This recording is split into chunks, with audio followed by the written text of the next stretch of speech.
Hi, welcome back to Healthy Minds. We're going to talk in this segment a little bit more about mental illness.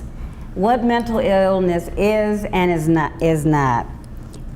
First of all, mental illness is a biological brain disorder that interferes with normal brain chemistry. Genetic factors may create a predisposition in some people, and life stresses may trigger the onset of symptoms. Number two, mental illness is very common. In 1 year, approximately 57.7 million Americans experience a mental health disorder in a given year. 1 in 17 lives with a mental illness such as schizophrenia, major depressive disorder, or bipolar disorder. Number three, mental illness is an equal opportunity disease striking families from all walks of life, regardless of age, race, income, religion, or education. Number four, and this is a big one for us, mental illness is devastating to the person with mental illness and their families. One's thinking, feeling, and relating are disturbed, seriously reducing the ability to live a normal life. All family members are affected. And lastly, mental illness is treatable. Appropriate medical care and rehabilitation enable many people to recover enough to live productive lives. What mental illness is not. It's not anybody's fault. They are not caused by poor parenting or weak character, just like someone doesn't choose to get cancer or heart disease or hypertension. You don't choose to be mentally ill. Number two, mental illness is not preventable or curable at this time. Great advances are being made, but there's no known cure for mental illness. And lastly, mental illness is not hopeless. These illnesses present difficulty, but help is available.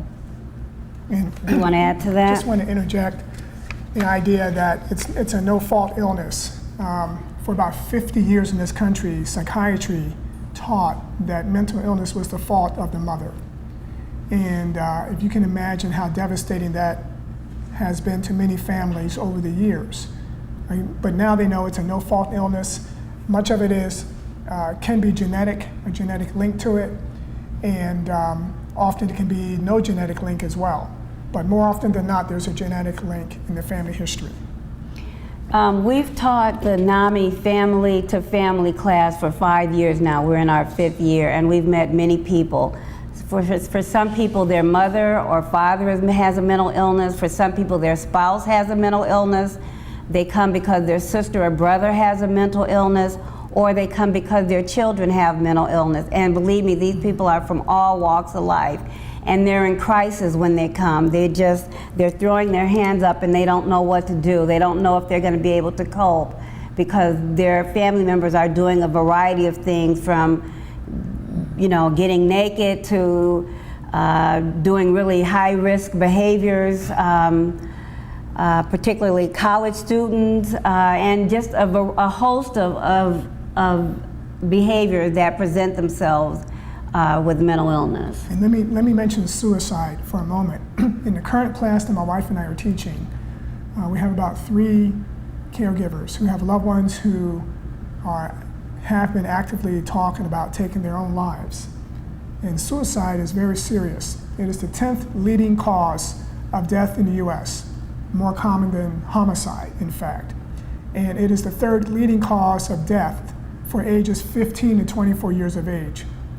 More than 90% of those who died by suicide had one or more mental disorders. And we don't skirt around this issue. We talk about it head on. It's a subject you need to talk about with people. Don't pretend like it doesn't exist. And if I bring it up, some people are afraid if I bring it up, I might put the idea in their head or make them act upon it. In fact, mental health practitioners tell us it's better to discuss it. Is there a plan? What are you thinking about? And maybe get the help that they need at that point if it's very serious. Interestingly enough, someone at work gave me an article today written by his niece who's in college, and she has major depression.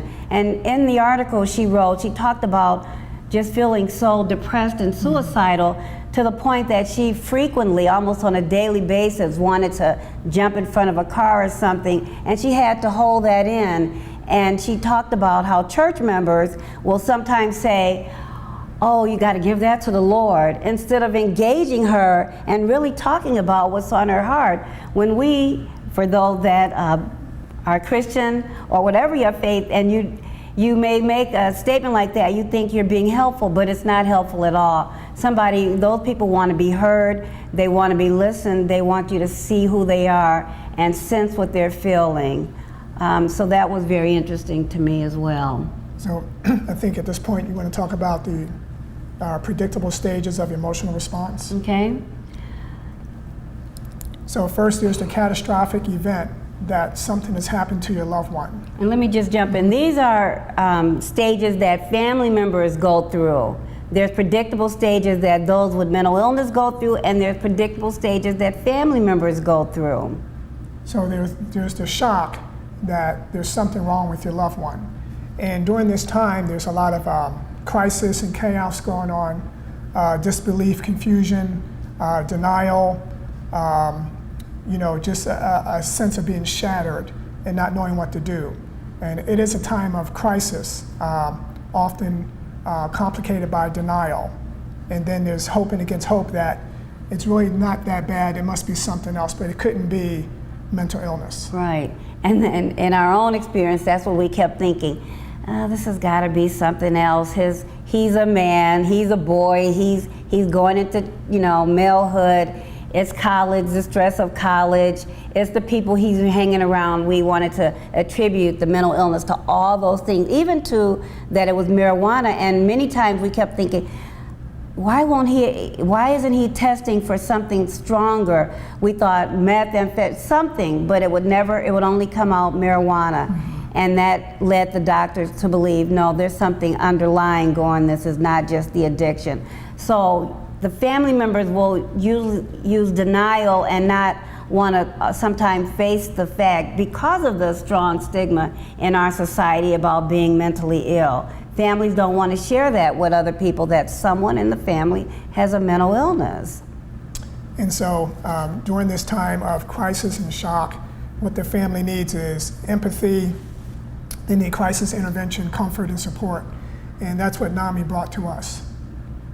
Stage 2. Stage 2 is learning how to cope, going through the mill. Often when families acknowledge that something is going on, then they have anger and guilt and resentment, particularly mothers or others will, what did I do wrong? But you have to recognize that something catastrophic is going on and grieve through that. And these stages aren't stagnant. Sometimes the family members will go back and forth. And then once you get to the point where you begin to accept what's going on, then you move into advocacy. And that's where we're at today. We're in the stage of advocacy for our loved one and the loved ones of others. And in advocacy, we find healing and hope and power and comfort. And none of these stages are wrong. Family members wonder, why am I so angry at my loved one? Why am I feel guilty? But these are normal stages based on all of the research that family members will go through. Well, thank you very much for this segment, and we hope to see you in the future.